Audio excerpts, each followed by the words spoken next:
Injiinar Wudduu Iggaram jedhama. Ogeessa suphaa tarbaayinii fi to'ataa qulqullinaa hidha haaromsa guddicha Itoophiyaa ta'ee hojjetaa jira. Madda elektiriika guddaa Afrikaa kan ta'e hidha haaromsa guddicha Itoophiyaa ogeeyyii idil-addunyaa waliin ta'uun hojjetaa turuun muuxannoo guddaa argachuu hima. ከነሱ ከኤክስፐርቶች ጋር ነው አብረን እየሰራን ያለነው ከነሱ ልምድ እንድናቃግዘናል ogeeyyii isaanii waliin hojjetaa jirra akka beeknu taaneerra piroojeektii biyyaalessaa waan ta'eef namatti tola piroojeektii guddaas waan ta'eef muuxannoo nuti argannes guddaadha waan gaarii irraa arganne haaluma wal fakkaatuun hojii hidha haaromsaa irratti waggoota 12 kan dabarse Barakat Xaaflam yeroo hojii hidhichaa haalota ulfaatoo dabarsuus ce'umsa beekumsaatiin bu'aa argachuu dubbata.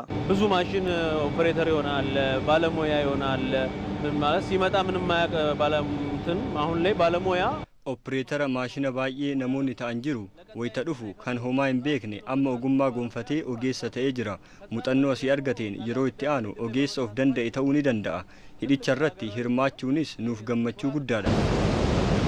Hidhi haaromsichaa qormaatilee wayitii ijaarsaa fi dippiloomaasii dandamachuun xumuramuun gammachuu kan isaanitti uume ta'uu ogeeyyiin kunneen eeranii jiru. ጠቅላላ ግድቡ አሁን 14ኛ ዓመቱን ይዟል እኔ 12 ዓመቴ ነው ከባድ ሰው ሰራሽና የተፈጥሮ ከባድ ችግሮች ነበሩ hidhichi waggoota 14 ta'eera ani waggaa 12 as ture rakkoolee cimoo namtolchee fi uumamaa baay'eetu ture kan uumamaa ittisaatuma obsaa turre hoo'i baay'ee ulfaataadha nuti kana danda'a osoo hojjennu hidhichi akka hin hojjetamne meeshaaleen akka hin dhiyaanne simintoon boba'aan sibiilli akka hin dhufne ittifamaa ture rakkoo guddaatu ture san hunda keessa dabarree har'a hidhichi as ga'uu isaatti baay'ee gammanna kun nuuf waan itti boonnuudha bakka kanatti obboleeyyan keenya hiriyoota keenya baay'ee dhabne maatii isaaniitiif kun siidaa yaadannooti. Hojii raawwachiisaan hidhichaa Injiinar Kiflee Horoo Itoophiyaan biyya humna elektiriikaa meeggawaattii 45,000 ol maddisiisuu dandeechu ta'uu isheetiin ce'umsa muuxannoo beekumsaa fi teeknooloojiin wal qabatee ogeeyyii idil-addunyaa irraa argame biyyoota biroofis kan ooludha jedhanii jiru.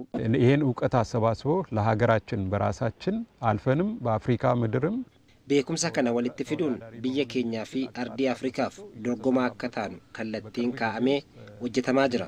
Yeroo dhiyootti dhaabbanni hundaa'ee ogeeyyii kanneen walitti qabuun qabeenyi biyya keessaa ogeeyyii biyya keessaatiin badhaadhuuf yeroon isaa dhiyoodha. Hidhi haaromsaa guddicha Itoophiyaa hojjetamee xumuramuu keessatti shoorri ogeeyyii biyyoota Awurooppaa fi Eeshiyaa olaanaa akka ta'e himamee jira. Kanaanis lammiileen Itoophiyaa muuxannoo akka qooddataniif gumaachee jira.